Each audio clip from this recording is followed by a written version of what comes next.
March 15, 2005. Professional mountaineer Jake Morrison adjusted his climbing gear as he approached the narrow cave entrance in the remote Cascade Mountains of Washington state. The 34-year-old had been exploring these uncharted areas for over a decade, but something about this particular cavern drew his attention. The opening, barely visible behind decades of overgrown vegetation, seemed deliberately concealed. Morrison squeezed through the tight entrance, his headlamp cutting through the darkness. The cave extended deeper than expected, branching into multiple chambers.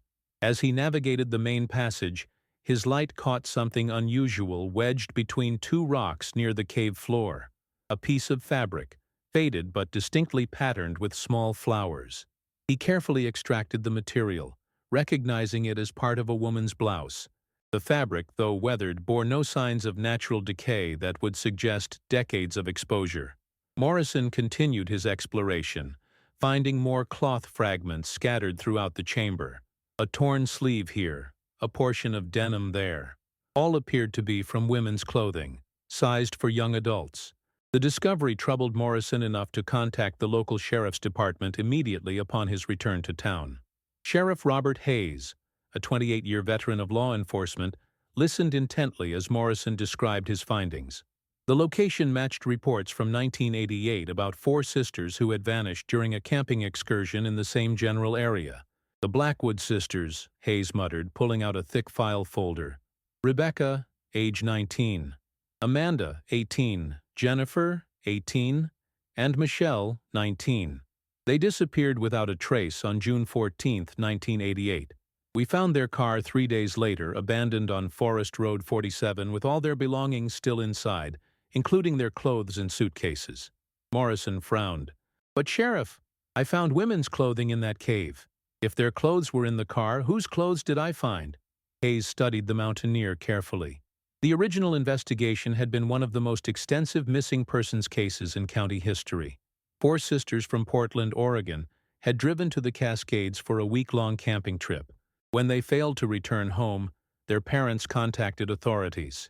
Search teams combed thousands of acres for weeks, but found no trace of the women beyond their abandoned vehicle. The original investigator was Detective Frank Brennan, Hayes explained. He's retired now, but he always maintained something wasn't right about that case. The positioning of the car, the fact that all personal items were left behind, even their hiking boots. It suggested they left voluntarily or were taken by someone they trusted. Morrison handed over the fabric samples he had collected. Sheriff, I've been exploring caves in this region for years. These clothes weren't naturally deposited. Someone placed them there deliberately. The way they were positioned, scattered but not random, suggests staging. Hayes examined the evidence bags containing the cloth fragments. The floral pattern on one piece was distinctive, clearly from the late 1980s fashion era. Another fragment bore traces of what appeared to be dried blood, though laboratory testing would be required for confirmation. I need you to guide me back to that cave tomorrow, Hayes said. And I'm calling Detective Brennan. If these clothes belong to the Blackwood sisters, we're looking at evidence of foul play that someone went to great lengths to conceal. The implications were staggering. 4 young women, all in their prime, had vanished completely. If clothing matching their profiles had been hidden in a remote cave, it suggested their disappearance wasn't accidental. Someone had deliberately concealed evidence, maintaining the mystery for 17 years.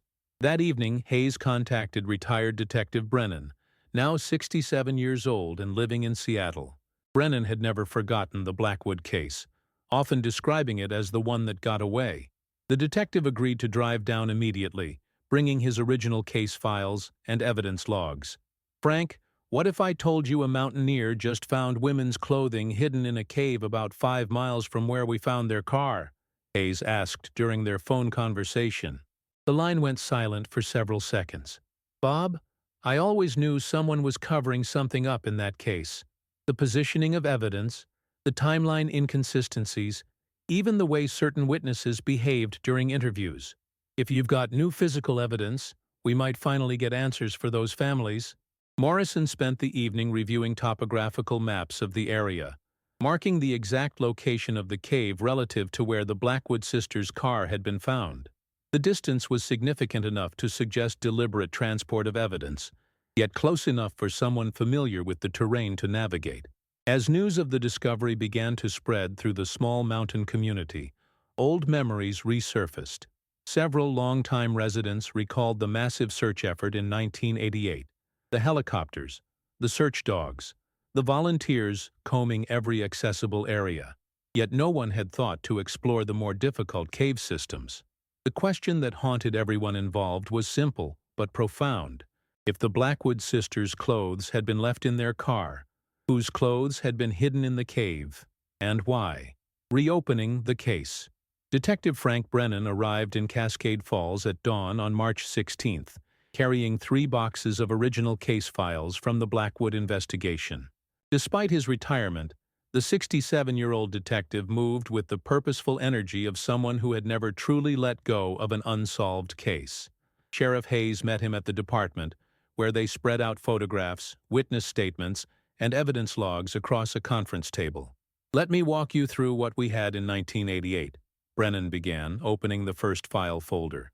The Blackwood sisters left Portland on June 11th for a week-long camping trip. Rebecca Blackwood, the eldest at 19, was studying pre-med at University of Oregon. Amanda and Jennifer were twins, both 18, just graduated from high school. Michelle, 19, worked at a local bank and was planning to start college in the fall. Hayes studied the photographs of 4 attractive young women with dark hair and similar features. What was the original timeline? Brennan consulted his notes. They checked out of their Portland apartment on Sunday morning, June 11th. Told neighbors they were heading to the Cascades for hiking and camping. Their car was found abandoned on Wednesday, June 14th, by Forest Service worker David Chen, around 2 p.m. on Forest Road 47. David Chen, Hayes repeated, making a note. Is he still in the area? Retired from Forest Service in 2003. Still lives in town, about 10 miles from here. Brennan pulled out crime scene photographs, showing a blue 1985 Toyota Camry parked at an odd angle on the Forest Road. Notice the positioning. The car was parked perpendicular to the road, not pulled over like you'd expect from campers. Hayes examined the photographs closely. The vehicle's position suggested hasty abandonment rather than careful parking. What was inside? Everything, Brennan emphasized. 4 suitcases with complete wardrobes, hiking gear, camping equipment, food supplies, even their purses with cash and identification. No signs of struggle in or around the vehicle.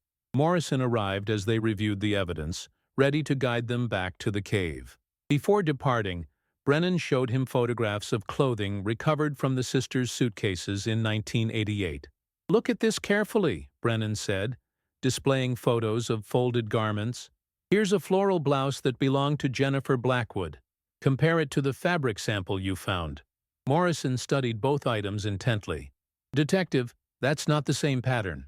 The fabric I found has smaller flowers, different colors. This suggests the clothing in the cave belongs to someone else entirely. The revelation stunned both investigators. If the cave contained clothing from different women, it implied multiple victims or a more complex crime scenario than originally suspected.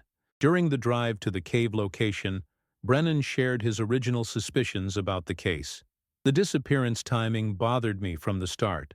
4 women vanish simultaneously without any distress signals, no attempts to contact family, no trace despite extensive searches.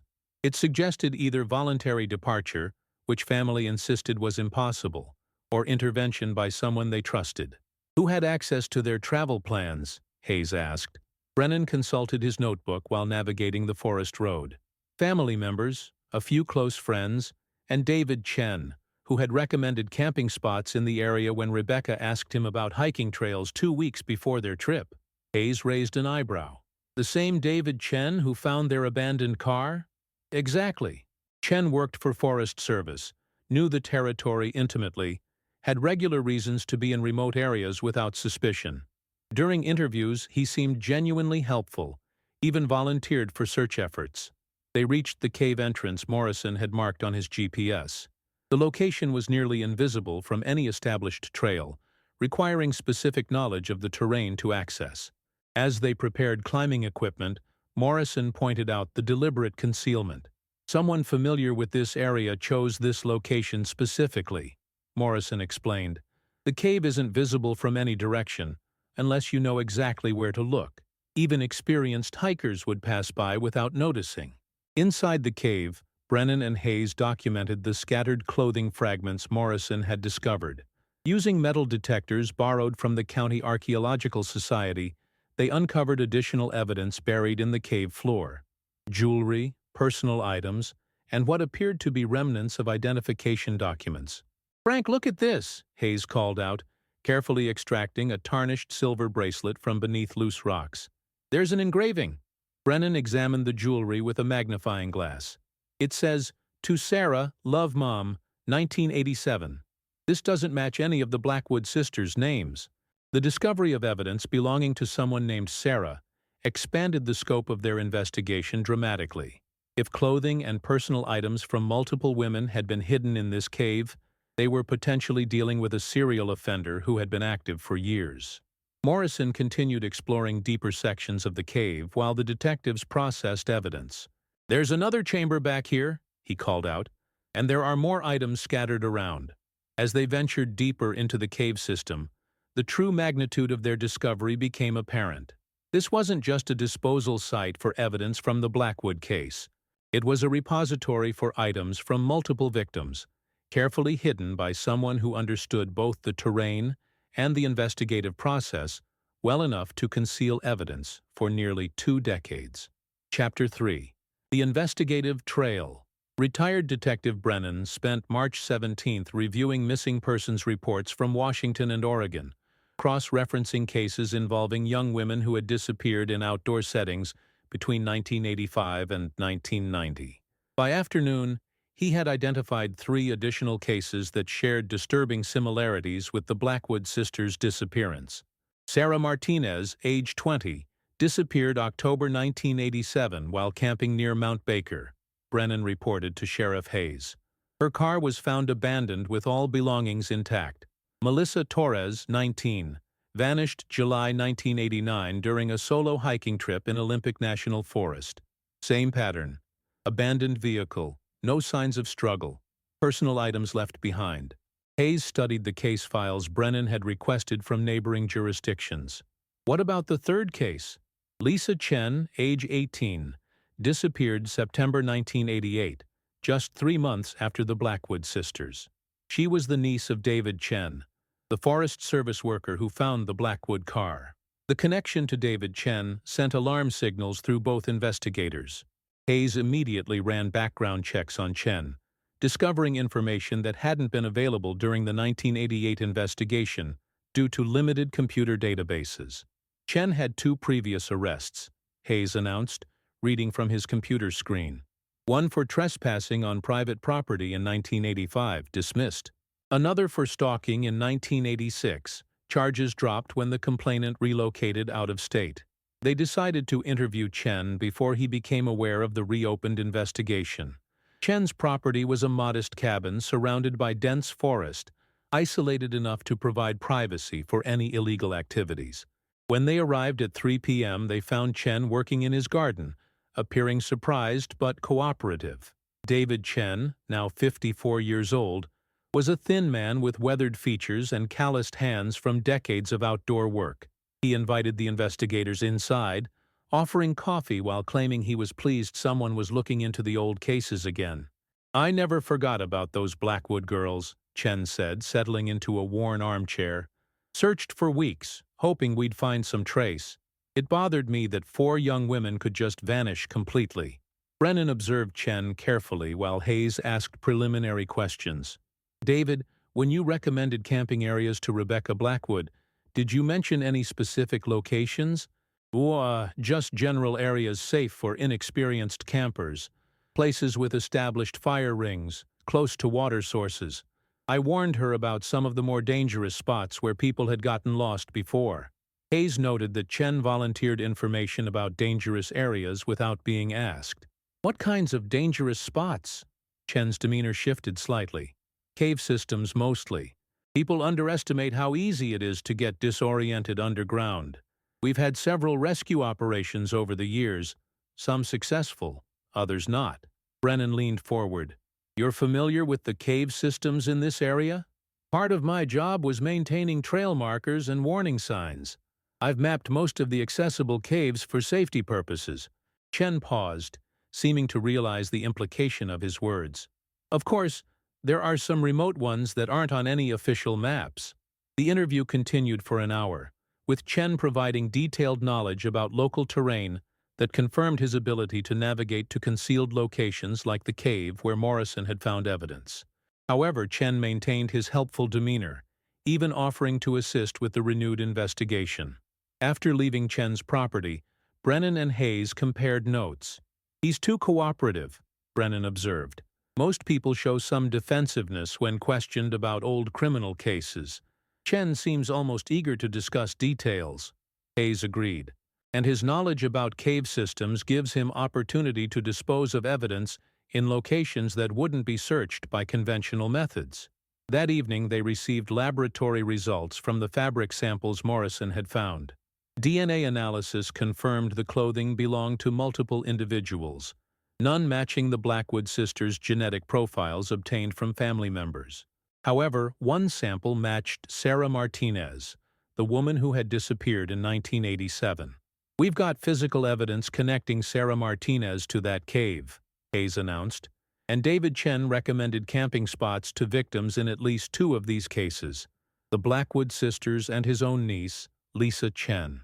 Brennan studied a map of the region, marking locations where vehicles had been abandoned in each case. Look at this pattern. Every abandoned car was found along routes that Chen would have traveled regularly as part of his Forest Service duties. He had legitimate reasons to be in all these areas. They decided to conduct surveillance on Chen's property while building their case. Morrison agreed to monitor the area from elevated positions using his climbing expertise, watching for any unusual activity. On March 18th, Morrison observed Chen leaving his cabin at 4 a.m., carrying a large backpack and heading toward the more remote sections of forest.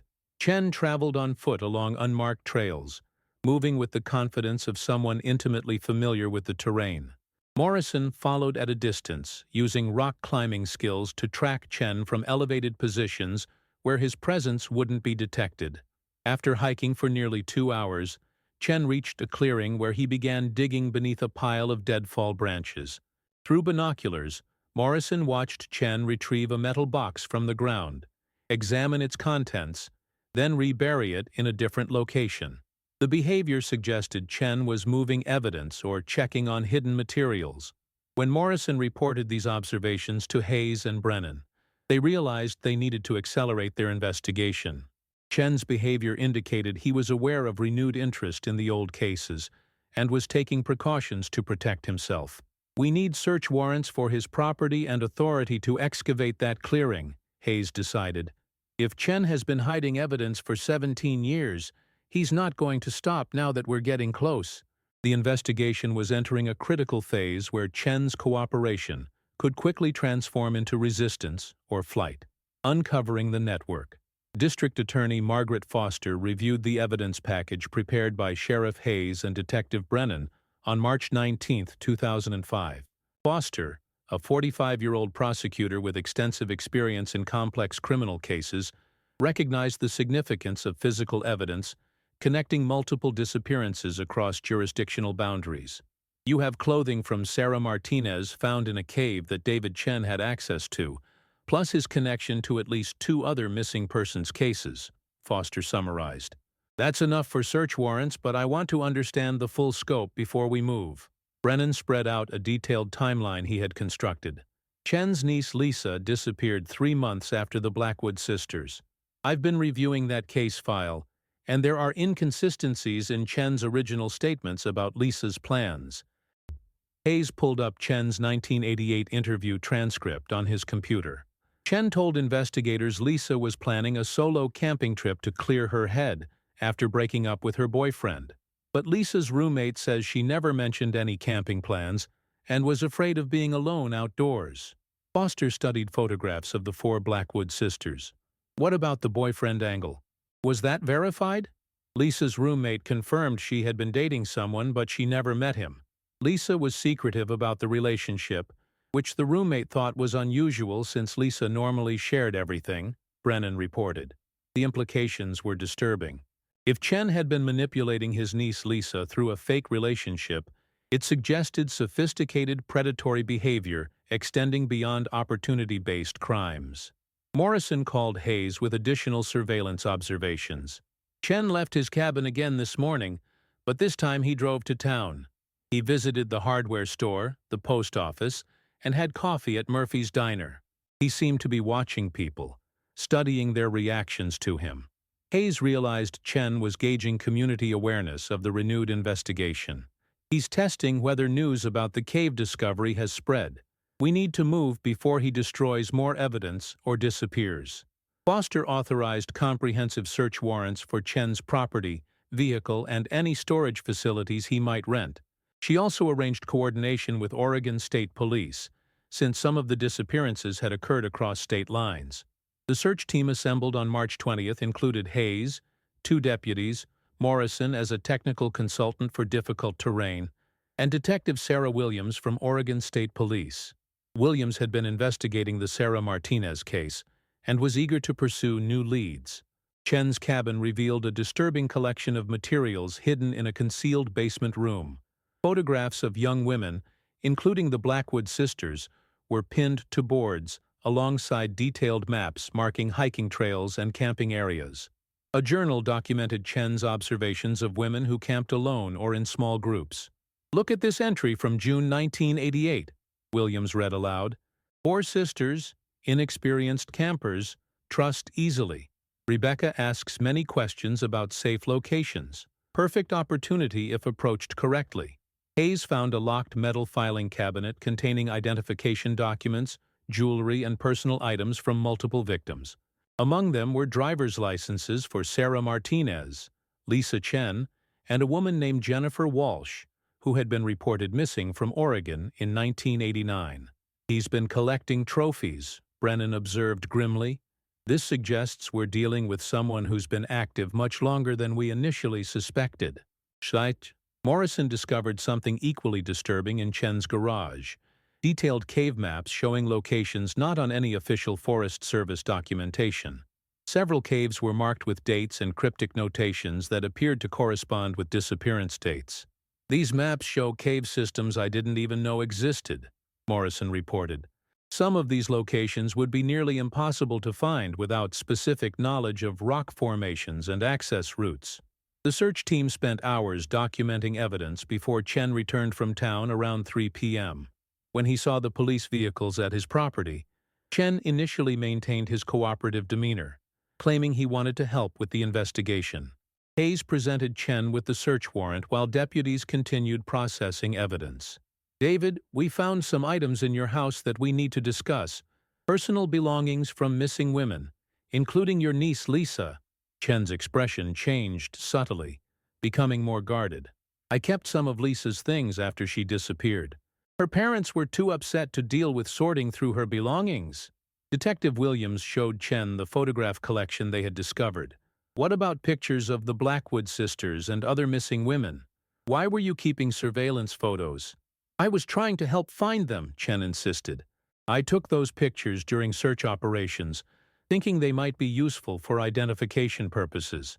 Brennan studied Chen's body language, noting increased tension and defensive posturing.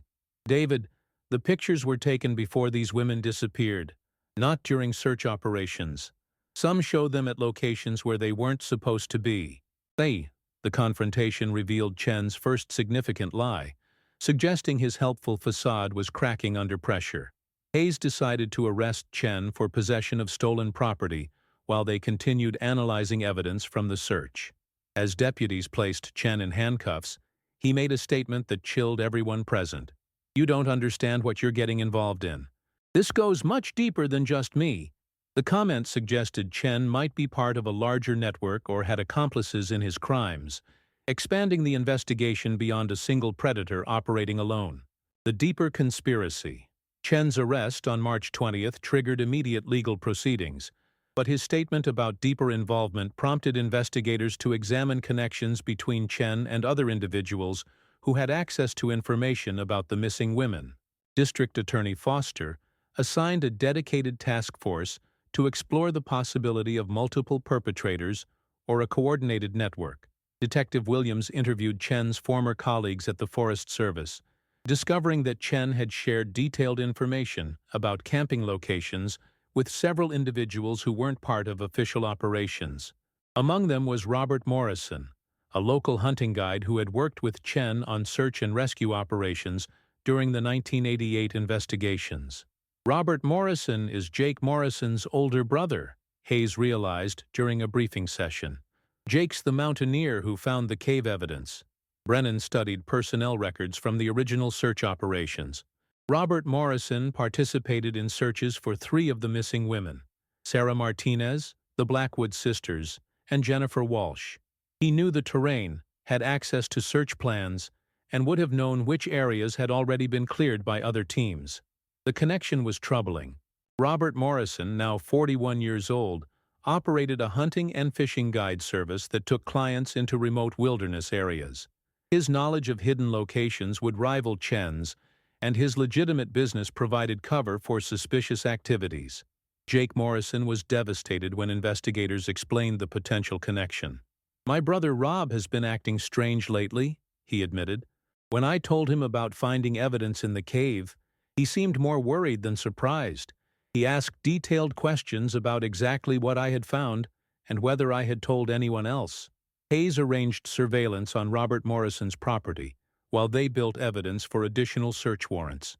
Morrison lived on a ranch 20 miles outside town, with extensive outbuildings that could conceal evidence or victims. Chen's first interrogation session revealed his willingness to negotiate information in exchange for reduced charges. Defense attorney Michael Torres, appointed to represent Chen, advised his client to provide limited cooperation while protecting himself from murder charges. "My client acknowledges he may have made poor decisions regarding personal property of missing individuals," Torres told Foster during plea negotiations. "However, he maintains he was not involved in any violent crimes." Foster refused to consider plea agreements without full disclosure of Chen's knowledge about the disappearances. "David Chen has been hiding evidence from multiple missing persons cases for 17 years. He doesn't get to negotiate from a position of strength." During his second interrogation, Chen began revealing information about Robert Morrison's involvement. "Rob knew about the caves before I showed them to him," Chen admitted. "He said he'd been using them for storage for years, but never explained what kind of storage." Brennan pressed for specific details. "When did you first show Morrison the cave where evidence was hidden?" 1989, after that Jennifer Walsh girl disappeared. Rob said we needed a secure place to store certain items temporarily until the searches died down. The admission implicated Morrison directly in evidence tampering and suggested coordination between the 2 men. Hayes obtained emergency search warrants for Morrison's property based on Chen's statements. Jake Morrison agreed to assist with the search operation, despite the personal pain of investigating his own brother. "I need to know the truth," he told Hayes. "If Rob is involved in this, those families deserve justice." The search of Robert Morrison's ranch on March 22 uncovered a sophisticated operation extending far beyond simple opportunistic crimes. A hidden room beneath Morrison's main barn contained detailed files on dozens of women who had visited the area for outdoor activities between 1985 and 2005. "This is a targeting database," Williams observed, reviewing filing cabinets full of photographs, personal information, and behavioral observations. They weren't just opportunistically encountering victims, they were systematically selecting and tracking them. Morrison's computer contained email correspondence with individuals in other states, discussing hunting opportunities and special accommodations for clients seeking unusual outdoor experiences. The language was coded, but clearly referenced illegal activities involving young women. Hayes found evidence of financial transactions suggesting Morrison had been paid for providing access to victims. Bank records showed deposits from out-of-state sources that didn't correspond to legitimate hunting guide activities. "We're looking at human trafficking," Foster concluded after reviewing the evidence. "Morrison and Chen weren't just killing these women, They were selling access to them.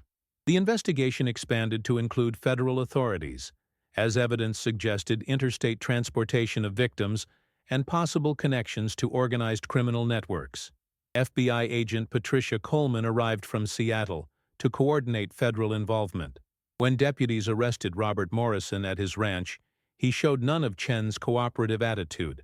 Morrison demanded an attorney immediately and refused to provide any statements about his activities or connections to missing women. Jake Morrison struggled with the revelation about his brother's crimes. "I've been hiking in these mountains with Rob since we were kids," he told investigators. "He taught me everything I know about navigating cave systems. If he's been using that knowledge to hurt people, I feel responsible for not seeing the signs." Chen's third interrogation session revealed the full scope of their operation. Rob had clients from California, Nevada, even some from back east, Chen confessed.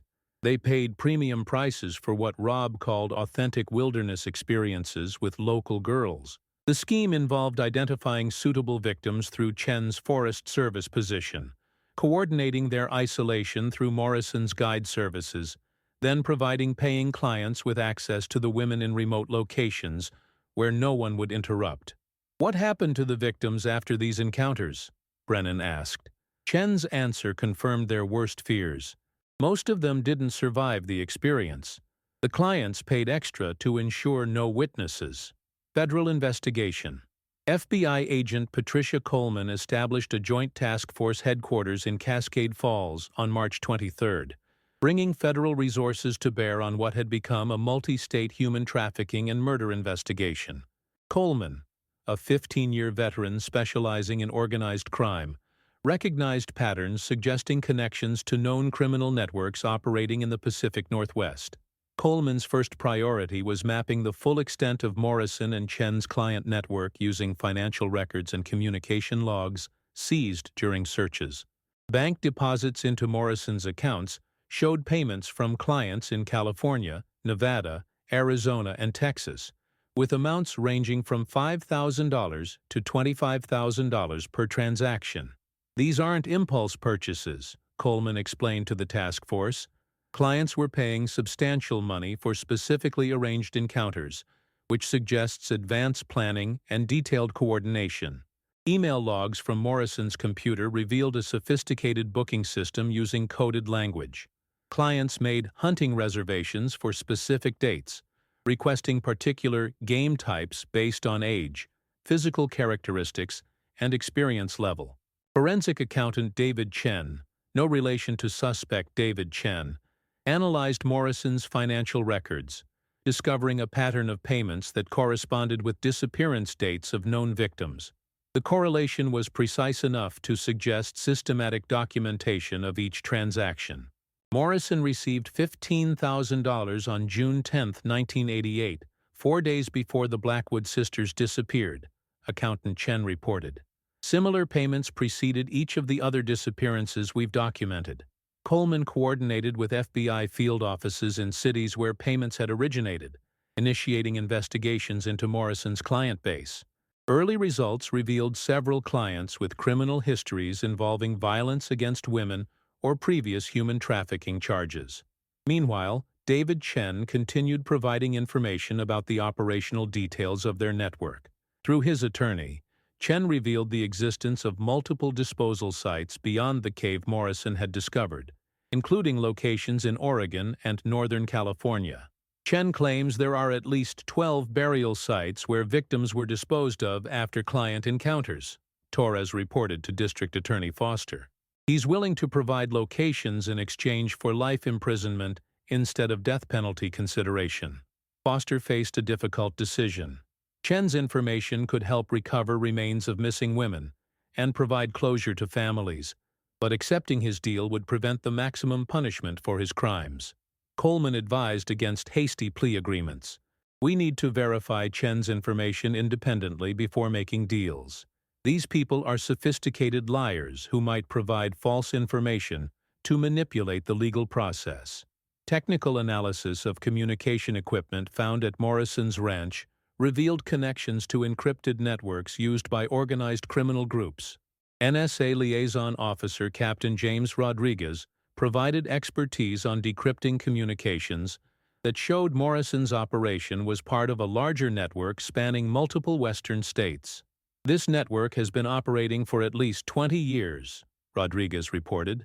Morrison's group was just one node in a system that moved victims between different locations depending on client demands. And the revelation expanded the investigation exponentially.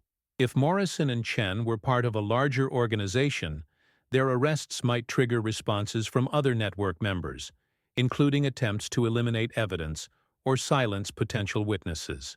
Coleman implemented protective custody for Jake Morrison and other witnesses who might be targeted for retaliation.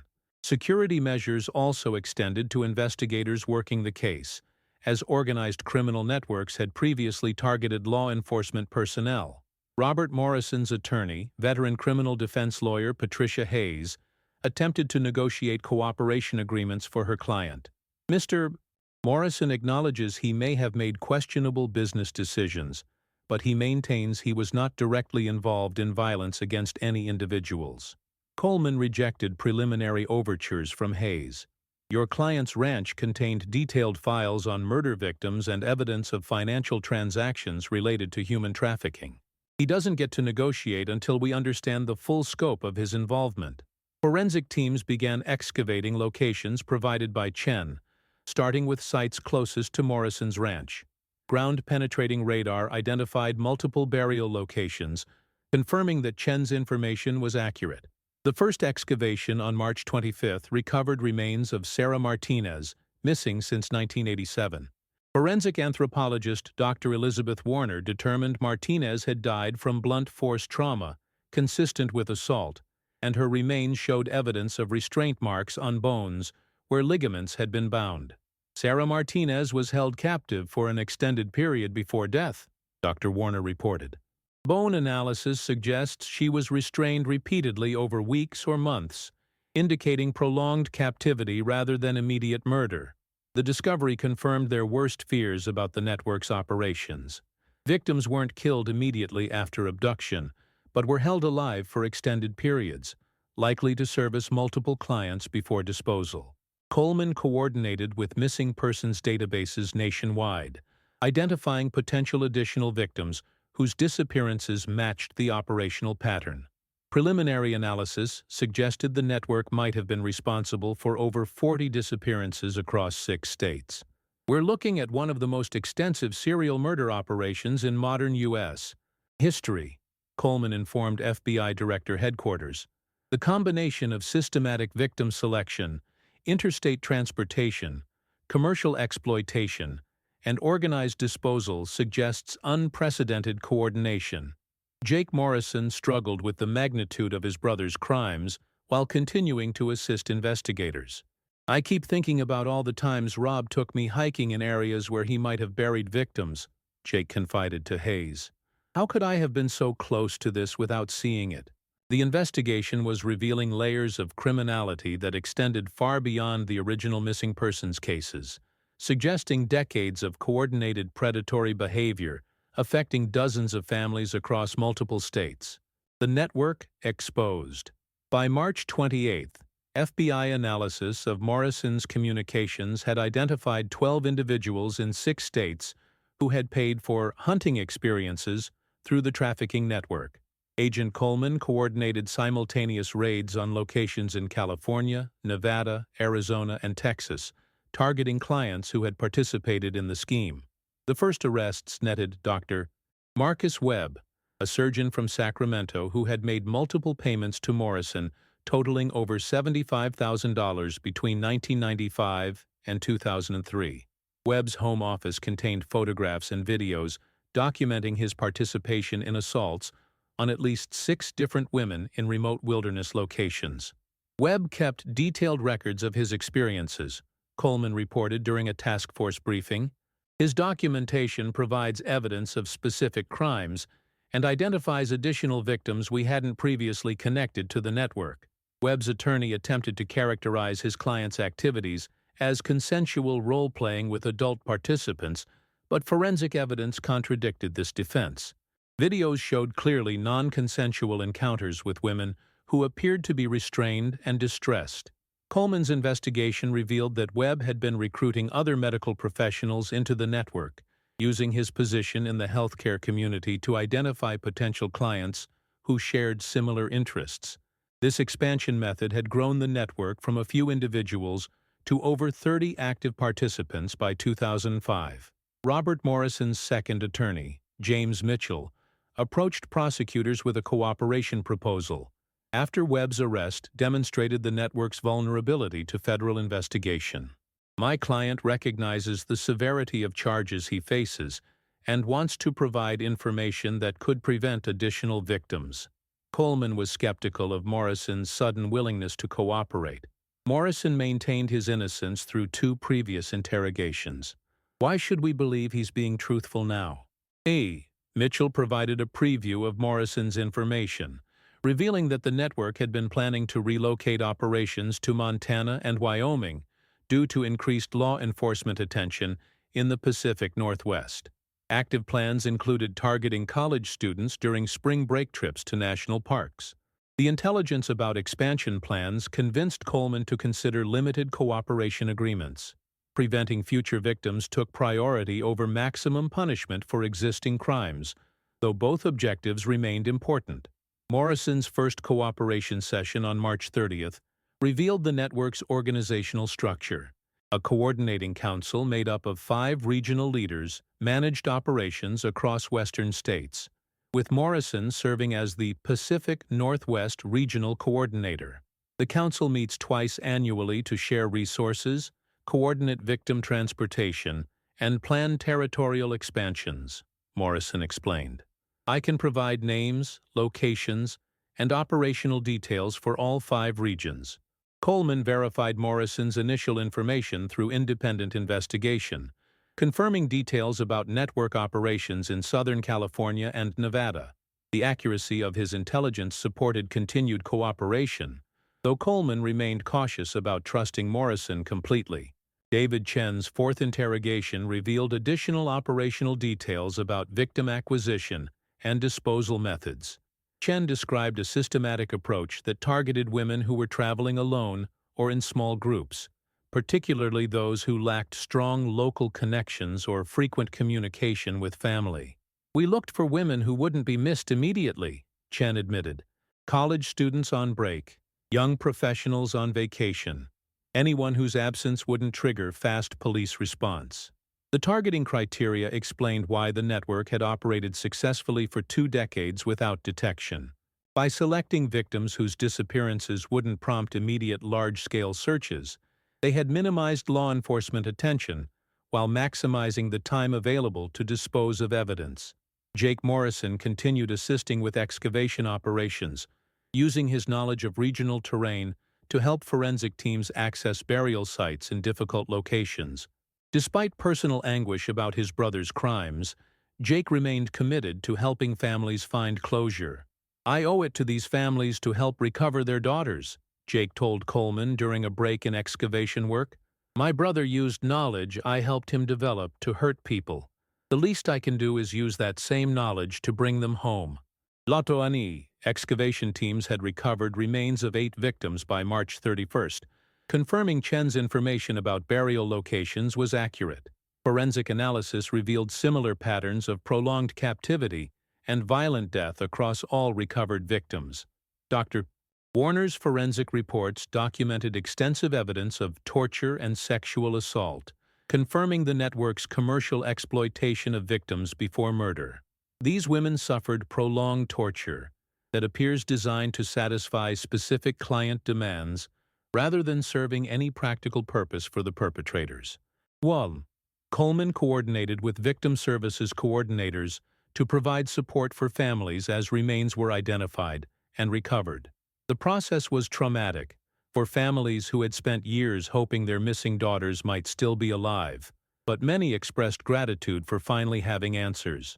District Attorney Foster prepared comprehensive federal charges against all network participants, coordinating with prosecutors in other states to ensure consistent legal strategies. The complexity of multi-jurisdictional evidence required careful coordination to prevent procedural errors that could compromise prosecutions. We're building cases that will result in death penalty consideration for primary participants, Foster announced. The systematic nature of these crimes, the commercial exploitation of victims, and the extended torture documented by forensic evidence support the most serious charges available. Morrison's cooperation continued providing valuable intelligence about network operations, including financial structures, communication methods, and planned future activities. However, Coleman maintained skeptical evaluation of all information provided by perpetrators seeking reduced sentences. Confessions and justice. On April 5, 2005, faced with overwhelming physical evidence and testimony from cooperating network members, Robert Morrison provided his first complete confession to FBI agent Coleman and District Attorney Foster. The confession detailed 23 murders committed between 1985 and 2004, including the 4 Blackwood sisters whose disappearance had initiated the investigation. "We took the Blackwood sisters to the old mining camp about 40 miles northeast of where their car was found," Morrison began, his voice steady despite the horrific nature of his admissions.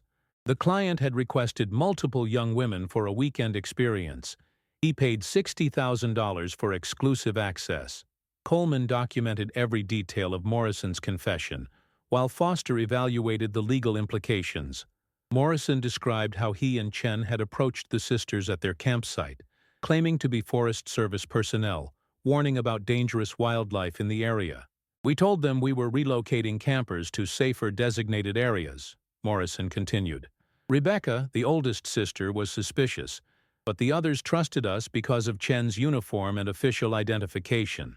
The sisters had been transported in Chen's Forest Service vehicle to the abandoned mining camp, where they were held for 3 days while the paying client traveled from California.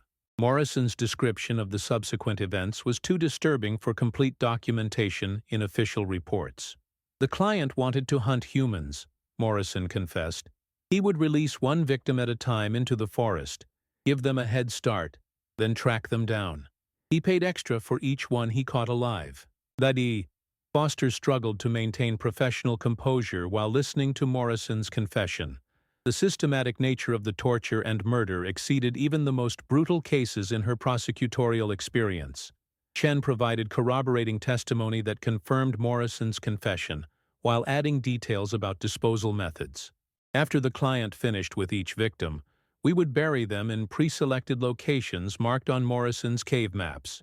The sites were chosen to prevent accidental discovery by hikers or search teams." Coleman verified confession details through crime scene evidence and remains recovery operations. Every burial location described by Morrison and Chen contained victims' remains that matched their testimonies, confirming the accuracy of their admissions. Dr. Marcus Webb, the surgeon from Sacramento who had been Morrison's primary client, attempted to negotiate his own cooperation agreement after learning about Morrison's complete confession. Webb's attorney contacted federal prosecutors offering information about other network clients in exchange for life imprisonment. Dr. Webb acknowledges his participation in illegal activities, but maintains he was manipulated by Morrison into believing the encounters were consensual, Webb's attorney claimed. Coleman rejected Webb's characterization of events based on video evidence recovered from Webb's residence.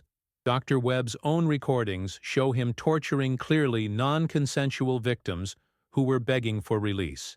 There's no ambiguity about his criminal intent. Additional network members were arrested as federal raids continued across western states. Each arrest revealed more extensive evidence of systematic victim exploitation, expanding the investigation to include over 40 confirmed murders and disappearances dating back to 1983. Jake Morrison testified before federal grand juries in 3 states, providing technical expertise about terrain and cave systems that had been used for victim disposal. Despite personal devastation about his brother's crimes, Jake remained committed to supporting prosecution efforts. "I've spent my entire adult life exploring these mountains," Jake testified. "If my knowledge can help convict the people who use these places for murder, then something positive comes from this horror." Forensic accounting revealed the network had generated over $2 million in revenue, from victim exploitation between 1985 and 2005. The financial scope demonstrated the commercial nature of the operation and supported federal racketeering charges against all participants. Chen's final interrogation revealed the existence of video recordings documenting client sessions with victims. These recordings had been stored as insurance against client cooperation with law enforcement, but also served as evidence of the systematic torture and murder of dozens of young women. Morrison kept recordings of every client session, Chen confessed. He said it was protection against clients who might try to expose the network to reduce their own legal problems. Recovery of the video evidence from multiple storage locations provided definitive proof of network activities and individual participant involvement. The recordings were too disturbing for jury viewing, requiring edited presentations that focused on establishing criminal culpability without unnecessarily traumatizing judicial participants. Foster prepared to present capital murder charges against Morrison, Chen, and Webb, while coordinating with federal prosecutors handling racketeering charges against the broader network. The evidence was so extensive that plea negotiations became impossible for primary participants. The systematic nature of these crimes, the commercial exploitation of victims, and the documented torture preceding murder support, death penalty consideration, Foster announced during a press conference. These defendants will face the full consequences of their actions. Morrison's cooperation had helped identify network members and recover victims' remains, but the scope of his crimes prevented consideration of reduced sentences. His confession documented direct participation in 23 murders over 19 years, making him one of the most prolific serial killers in U.S. history. Trial and accountability. The federal trial of United States v. Morrison began on October 15, 2005, in Seattle Federal Court, before Judge Patricia Rodriguez. The prosecution team, led by District Attorney Foster and FBI Agent Coleman, presented evidence from the most extensive serial murder investigation in Pacific Northwest history. Morrison faced charges of racketeering, kidnapping, murder, and human trafficking related to 43 confirmed victims between 1985 and 2004. The prosecution's case relied on Morrison's own confessions, physical evidence recovered from burial sites, financial records documenting payments from clients, and video recordings found at various storage locations. Defense attorney James Mitchell attempted to portray Morrison as a subordinate participant who had been coerced into criminal activity by more powerful network leaders. My client acknowledges his participation in illegal activities, but evidence will show he was not the primary organizer of this criminal enterprise. Coleman's testimony systematically dismantled Morrison's subordinate role defense. Financial records show Morrison received over $800,000 in payments for coordinating Pacific Northwest operations. He personally selected victims, arranged their abduction, facilitated client access, and supervised disposal of remains. Dr. Elizabeth Warner provided forensic testimony about the torture and murder methods documented through victim remains analysis. Her testimony was so disturbing that several jurors required breaks during her presentation. Victims showed evidence of prolonged captivity, repeated sexual assault, systematic torture, and ultimately violent death, Dr. Warner testified. The consistency of trauma patterns across multiple victims indicates standardized torture protocols rather than spontaneous violence. Jake Morrison provided emotional testimony about discovering evidence that led to the investigation's initiation. Despite personal pain about his brother's crimes, Jake maintained focus on helping families achieve justice. "I spent my life learning these mountains from my brother," Jake testified. "Learning that he used this knowledge to hurt people has destroyed my relationship with places that used to bring me peace. But if my testimony helps convict him, maybe these families can find some closure." David Chen testified under a cooperation agreement, providing detailed information about network operations in exchange for life imprisonment without parole. Chen's testimony corroborated Morrison's confessions while adding operational details that demonstrated the systematic nature of their crimes. Morrison handled client relations and financial arrangements while I managed victim acquisition and disposal, Chen testified. We operated like a business, with procedures for targeting, acquiring, transporting, and disposing of victims. The prosecution presented evidence from 12 different burial sites, demonstrating the geographic scope of Morrison's criminal activities. Families of victims provided impact statements describing decades of uncertainty and grief caused by their daughters' disappearances. Margaret Blackwood, mother of the 4 sisters whose disappearance initiated the investigation, testified about 17 years of hoping for answers. Every day for 17 years, I wondered if my daughters were still alive somewhere, suffering or calling for help. Learning the truth is devastating, but at least we can finally lay them to rest. Webb and other network clients testified under immunity agreements, describing their participation in victim torture and murder. Their testimony provided additional corroboration of Morrison's role as regional coordinator and primary facilitator. Morrison would arrange everything, Webb testified. He selected victims based on our specifications, handled transportation and security, provided isolated locations, and disposed of remains afterward. We just had to show up and pay. Financial expert David Chen presented analysis of Morrison's banking records, demonstrating systematic documentation of criminal transactions. Morrison maintained detailed records of all client payments, victim acquisition costs, and disposal expenses. His financial organization indicates sophisticated criminal enterprise management. Coleman testified about the network's expansion plans and Morrison's role in recruiting additional regional coordinators. Evidence showed Morrison had been planning to expand operations into Montana, Wyoming, and Colorado before his arrest prevented network growth. The defense presented character witnesses who described Morrison as a respected community member who had contributed to legitimate search and rescue operations. However, prosecution demonstrated that Morrison had used search operations to identify potential victims and disposal locations. Closing arguments began on November 28, with Foster summarizing evidence demonstrating Morrison's central role in 43 murders over 19 years. Robert Morrison turned the wilderness he claimed to love into a commercial killing ground where paying clients could torture and murder young women for entertainment. Mitchell's closing argument focused on Morrison's cooperation with investigators and his expression of remorse for his crimes.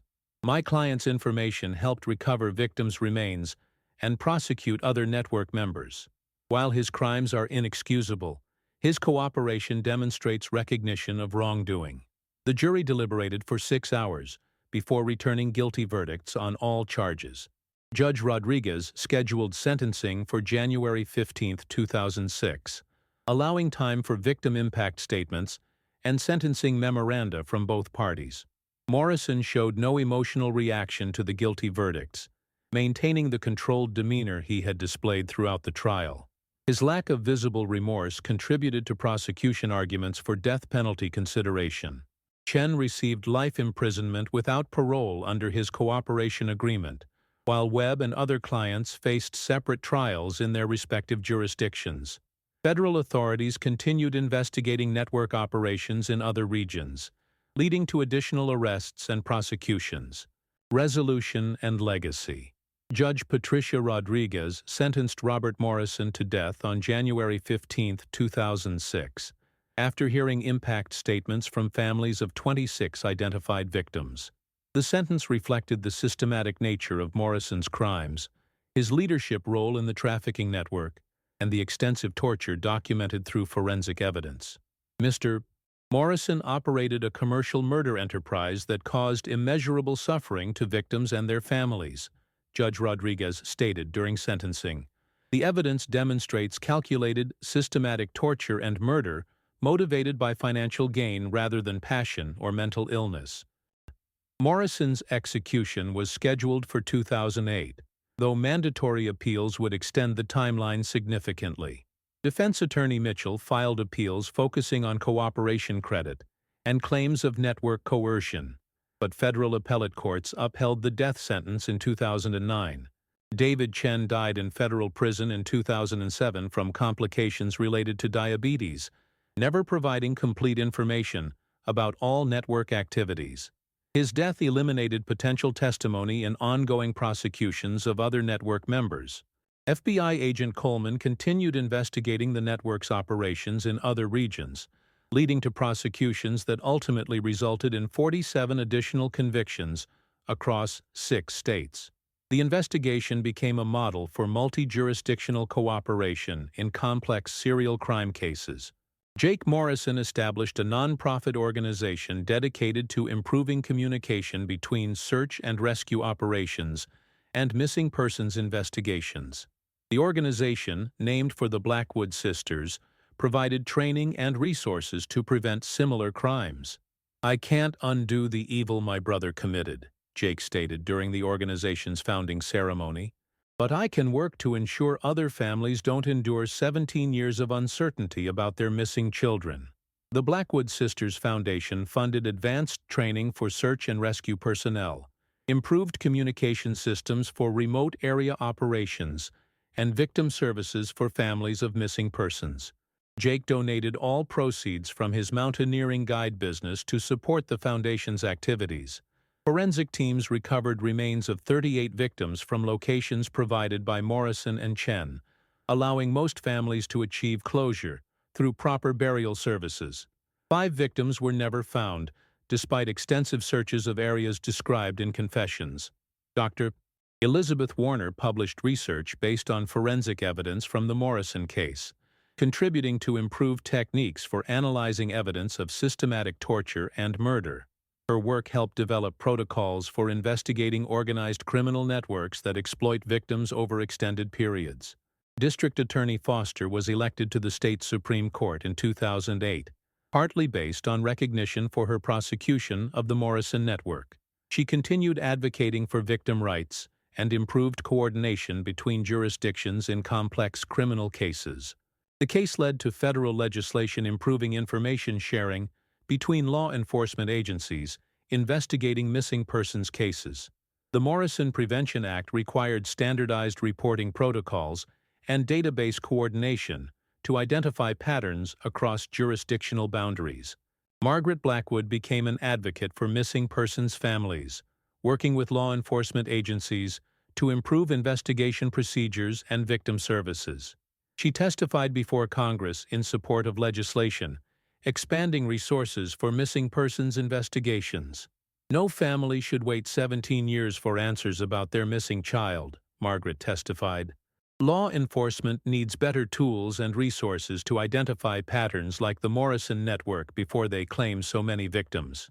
The abandoned mining camp where Morrison held victims was designated as a memorial site, with a monument listing names of all identified victims.